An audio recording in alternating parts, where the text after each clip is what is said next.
Tilea's Troubles Special Video 11 Scenery, Inside and Out. This special video is all about the tabletop scenery and photographic backgrounds I've used in my stories and videos. I have to admit it's all quite basic in nature, which is what I'm usually trying to achieve.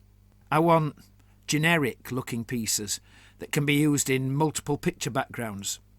You might say what they lack in proficiency and artistic flair, they make up for in profusion and variety. And they're usually quick enough to make so that I can get on with the pictures and stories as soon as possible. Some of this stuff was made specifically for photograph scenes, like when I make the different sides of a model to look like different buildings, so that I can use it for different places. But most of this stuff can be used as scenery for tabletop games too, both for wargaming and role-playing. If this video doesn't take too long, I'm planning to show some of the interiors I've made also, something I don't think I've ever put on any forum, or even on my own website. Here you can see the inside of a tavern. Like here, the interiors are usually in the form of one or two walls allowing a room's corner to be visible, and as such, they're very like a film set. I'm planning to show some of the stuff used for my attempts at forced perspective too. But first, the buildings. I've used a variety of techniques for my mid and southern Tilean buildings. First off, I should say there are some lovely building kits out there, which you can paint in whatever colours suit your world, like these. The two stone buildings are from Tabletop Workshop, while the timber hut is from Gripping Beast, their timber outbuilding, and the thatch cottage is from Foreground, and the Empire Tower model is from Games Workshop. One cheaper way to make buildings is to buy cheap wooden boxes, these being from the Works. I think they're all still available, which I joined together to make into more interesting shapes. I cut the roofs to create some angled slopes using a combination of mini hacksaw and scalpel. Be careful with the latter, and I should say the former too. I've had some silly accidents over the years. The wood's quite soft, so it's really easy to work with. Then I used a scalpel to cut out the windows and added plasticard pan-tile sheets for roofs. Then painted the walls with cheap gesso. The end result might not be particularly pretty, but it is pretty cheap. It serves its purpose. Considering most of my figures are painted in enamels in a cartoon style, does it matter if the buildings don't look particularly realistic? Here are two later wooden box and plastic pan-tile buildings I made, with fun towers on their roofs. I've no idea how historical this is, if at all, but I like them, and they meant I could do some shots of figures on the towers. Here's another, longer, basic house I made using the same techniques. Here's a more time-consuming method for similar style buildings.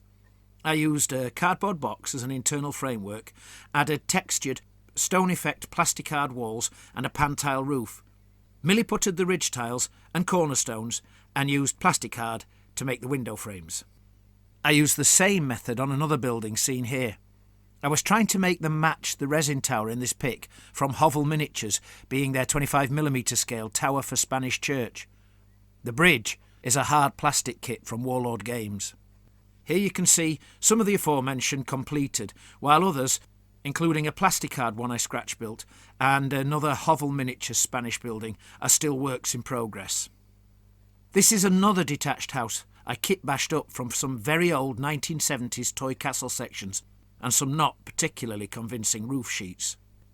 Sometimes a cheap wooden purchase is already 70% there, like this fairy house. I covered the front door with cardboard, then added some windows from a Games Workshop scenery sprue and a plasticard pan-tile roof. I was hoping the repeated use of the plasticard roofs and the similar colours would tie all these models together. Sometimes you can buy a house from a proper War Games scenery supplier just because it looks ace. Like this one from Plastcraft Games, being a Venetian 2-storey house for the game Carnival, with pre-cut PVC sheets and resin doors and windows. This was used when Captain Van Bass was watching the Sartosan pirate army marching out of Lucchini. Another way to get your hands on cheap buildings is to keep your eyes out for charity shop bargains that you can convert. If something looks almost right in the first place, in terms of size and shape, then you can probably convert it quite easily. Like this heavy ceramic tower, actually a candle holder. I added some stuff to make the roof match my other buildings a little better, and I gave it a door. I then painted gesso on the walls like a primer, followed by ordinary paint. I seem to have been a bit hit and miss when it came to weathering my buildings, although that might have been deliberate, so that I got some shots of newer looking buildings, then perhaps intended to weather them later to make them look different for another shot. Still, the tower ended up fitting in quite well. Sometimes a charity shop purchase just needs a bit of paint, and it's good enough, like this ceramic temple, which, I think, was also supposed to contain a candle. This temple became the centrepiece for a monastery in a woof-up scenario I ran for my boy. All I had to make was some connecting walls to join the buildings. Some of the buildings I've made were for a specific, important story piece, like this big palazzo behind the Riemann Arch Lecture during the steam tank parade. This is one of my one-sided pieces, like old cowboy movie scenery.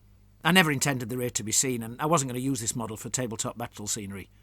Yet, I did find some use for the rear as part of some photo backgrounds. I used the interweb netverse to get some idea of the right sort of architecture, rather than just fantasy world winging it like I so often do. I used a search term along the lines of Italian Renaissance palazzo, and got the ideas, for example, of having different shaped windows on different floors, and having ledgers run along the front. 'Tis historical, I tell thee, if a little hysterical too.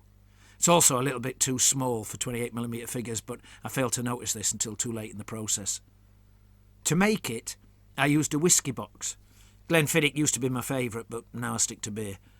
With a cunning application of bits of balsa, straws, plasticard strips, some very old flattish figures for statues, as well as gesso, paint and a thin wash to weather it, it came out okay, if a bit wonky.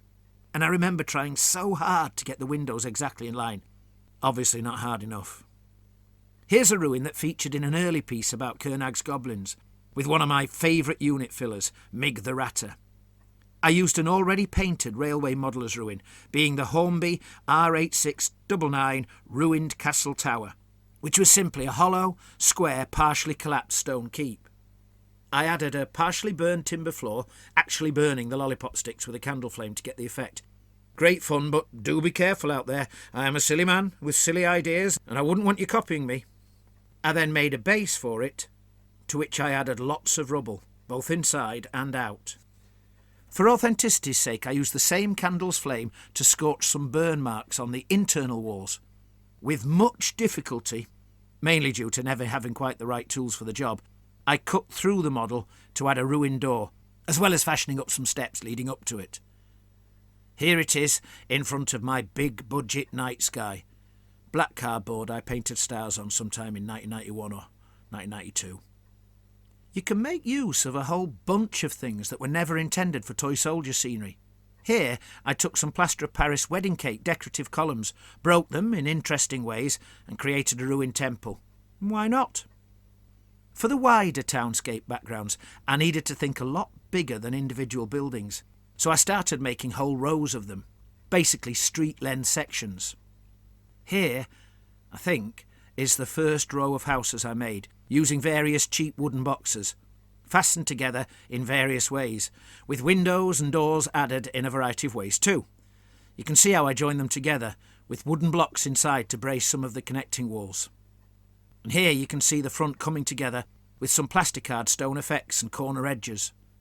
I didn't want to waste the rear, as that could be used in different shots to look like different streets. So I did a much more basic job on the back, presuming it would be used to create a depth of buildings rather than being used for a close-up shot. Here you can see the front gessoed, and here is the front painted up. The rear is way more basic, but useful for some scenes. Here is a later stretch of houses I made, incorporating the Green Griffin Inn. And here's another stretch I made later on. Sometimes I use pre-made scenery, like these conflicts models, that have been around for some time but seem to be getting hard to find. I tend to use these for settlements in the middle parts of Tilea, but I use more of my very old linker and plastic grey stone buildings in the north. My first edition Warhammer Fantasy Battle reenactment video, part 1, gives an idea how the linker buildings were made, way back in the early 1980s. Sometimes I'm just trying to get more from a kit, like when I messed about with the graveyard kit from Citadel Miniatures. I wanted to expand the footprint of the Games Workshop Garden of Moor scenery, so I turned each individual tomb into its own piece with its own base, as well as the statue. I also modelled a graveyard to go in between the walls instead of the tombs. Adding extra steps to the pieces, cut from plastic sprues and other spare bits of scenery, was quite easy. Although for the statue, I made extra steps by cutting foam card and added some extra gravestones on the expanded base from the Renadra set. I modelled a whole graveyard interior from the rest of the Renadra stones, with paths of cardboard squares, and poured PVA for the ground. In this picture, you can see all the pieces as works in progress. On joining the graveyard together, I was pleasantly surprised as it was better than I'd expected. When I began painting, I decided that I quite liked the roses on the rails, but I had to admit there might be a tad too many skulls there. Here you can see the grass has been added and the railings are all painted. The final collection made quite a large spread in all. Here's a lovely atmospheric shot of the graveyard gates used in a video story. I've had fun messing about with kits to make a few more graveyard pieces, incrementally getting closer and closer to enough for a whole necropolis. Sometimes I just quickly put together an extra piece for a new scene from some bits and bobs in my boxes. And sometimes I get a little more artistic, such as this little piece I made for Woofrup in the 80s, I think, which did make an appearance in the videos. Here is a church I bought. I don't know the manufacturer, however, as it came from a box of second-hand scenery at a stall at a convention many years ago. I added a rubble-strewn base to improve it. This ruined church I've had for decades, and I cannot find the manufacturer. It came in pieces, made in resin, but each piece had no detailing on the rear, which wasn't apparent from the box illustration. So I left it in my bits boxes for many years until I found the motivation to carve and milliput my own detailing on the rear of each section and create a base for it. Now, and in no particular order, let's look at some fortifications, all being of the quick and cheap variety. First up, domino walls, which doesn't mean they all fall down like a line of dominoes, unless the famous dwarven bombard granite breaker is shooting at them. Step 1, buy some cheap dominoes. I got these from the works. If you get this particular kind, you can use the boxes as well as the dominoes. Wielding a scalpel, carve and scrape very carefully to make the surfaces look a little more stone-like. Then glue the dominoes down onto some suitably arranged boxes. Chop some of the dominoes in half to fashion the crenellations. Glue some foam board behind to hide the joins between the boxes. Slap some cheap gesso paint on thickly to add a bit of texture. Here you can see the front and the back. Then paint, washing and dry brushing as you like until, voila! When done, look at what you've made, feel a tad disappointed, then cheer yourself up by remembering that they were cheap and quick. Well, quickish, but definitely cheap. You will of course be wanting towers for your walls. This involves another visit to the works to obtain cheap wooden boxes of appropriate shapes. These you score with a scalpel to look like stone blocks. Be careful with a scalpel, something I've forgotten on too many occasions. Apply some thinned gesso to avoid accidentally filling in your carefully carved gaps, then paint to match the walls. The end result can stretch right across the table without leaving a big hole in your finances. Now, here's how I made a small artillery fort, part earthworks, part stone. Once again, get your coat on and venture out into the big world to purchase a cheap wooden box from the usual place. Flip the lid and carve some crenellations. Then score a stone block effect into the soft wood. Cut a base from foam board, piling some layers to create earthworks where you want them. Coat the earth bit in cheap, always cheap, pound shop plasticine, then paint with PVA glue to make it kind of stay put and create a surface to paint on. Paint it brown, scattering some sand on when still a bit tacky, then add some storm pole type things to make it look a bit more interesting. Add some flock when necessary and place the little stone bastion featured earlier in the middle and ta-da! The walls, towers and this little emplacement featured in Tilea's troubles when the defenders of Pavona feared the approach of Rasgar Boulderguts and his double army of ogres. Sometimes a proper model kit, despite the cost, is just irresistible, like this stone tower made by Renadra. Here, work in progress, and here, almost finished. So far it's only been glimpsed in the videos, in a scene showing the Dwarf King in a tower, but viewed from the outside. Now for some simple gabions, as featured in the video in which the living Biagino inspected the camp's defences. They're not particularly authentic, admittedly, and I've since got some lovely ones on sprues from Renadra. But at the same time I had to come up with something, as I did not know I could buy them. Or maybe they were not yet available to buy. My knowledge of the past and poor sense of the passage of time have let me down here. I bought some cheap pound shop cooking mesh and the cheapest fish tank gravel I could get my grubby and soon to be quite dusty hands on. I cut the mesh into suitable lengths and widths, then sewed them into barrel-like shapes. I then based them and poured in some gravel. I reckon, despite not being historically accurate, they were okay for a low fancy world. Beggars can't be choosers. They look more like the modern gabions you see by the side of motorways and the like, but barrel-shaped. The gravel keeps falling out in my storage boxes, but I just pick it up and drop it back in. Next, here's a small artillery fort I made. First, you eat your lovely biscuits or cake, thank you very much, but do not eat the tin. Here you can only see the tin lid, as I must have forgotten to take a picture. Tape up the tin so that you can apply gesso and paint easier, and add some dominoes left over from your walls. Apply the gesso, then the paint. Wait until dry and drop your piece and crew on top. I had some old wooden fort sections, being plastic models, although for the life of me cannot discover the manufacturer. I decided these could become Lord Alessio's substantial army camp defences, but I wanted a big artillery bastion in an early modern style, being earth lined with timber. So I chopped up a very old Airfix World War II 1/32 scale wooden hut thing, milliputted the missing rear half of the parapet timbers, added a raised floor and rear panels with space for the ramp, added the ramp, then undercoated and painted, and voila!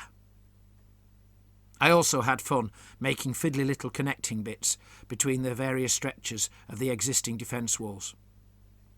By the way, when it comes to walls and towers, then for gameplay purposes it helps the appearance of the tabletop if you build a battered version of each type of section. Here you can see a bunch of before and after collapse pieces. They're not always made from the same materials, and sometimes only approximate the dimensions and the colours, but sufficiently that they don't look out of place when they replace a section. The trick here is to get artistic with your piling of stones and the like. You can see the collapsed versions of the smaller grey stone walls here in this shot of Bouldergut's brutes bashing their way into Trantio. Sometimes a scenery piece is very specific to a particular story or tabletop battle scenario. For example, these were some sections of damaged walls and towers at Monte Cassino, for which I quickly fashioned up the goblins' hasty and shoddy repairs, using lollipop sticks and fish tank gravel. This is a work in progress image, with the sand poured on the glue-covered base to set in place. There you go, boss. Good as new. The army of the VMC negotiated the goblins' surrender, but if we had played an assault game, I doubt these defences and the goblins inside would have put the VMC's artillery to too much trouble. Now for some tents. Sewing is a good skill to have, and I've employed it sewing up a heck of a lot of linen tents over the years, of various shades and in rows or clumps. Here you can see a mixture of sewn brown linen tents and balsa wood panel soldiers' huts, as well as an old plastic Timpo tent from the 70s painted up. And here you can see the perhaps more convincing whitish linen tents of the VMC army outside the walls of Remas. This elven tent is one I'm quite proud of. Here you can see the various stages of its construction, from building the frame, to cutting and sewing the roof, to sewing on the walls, then joining it up and again sewing the guy ropes. For internal walls, I use foam board, cardboard, corkboard, wooden board, basically any type of board. These I decorate with balsa wood timbers, windows, paint, or I score and wood stain or covering cloth. Here you can see just some of them. There are others still fixed together as two sides of a room, which I think will appear again soon. This makes for a variety of internal scenes, from grand palazzos to taverns to workshops to dwarven halls. Here you can see a little indoor scene I made, and here is what one of my readers did with it using clever computery tricks. This particular scene in the maestro Angelo Da Leone's workshop is my favourite of the whole campaign. I love how the light comes in through the windows. Sometimes I just print an interior shot and then use that as a backdrop, although I occasionally print it twice so that I can cut out some elements and mount them on card to stick them down to add a bit of three-dimensionality to the backdrop. Here is my attempt to model the interior of a cathedral, so that the vampire high priest Biagino could deliver his unholy mass to the poor people of Trantio. I made the pillars from skewers and wooden rods, using bits of skewers to get equal spacings. I'm a genius.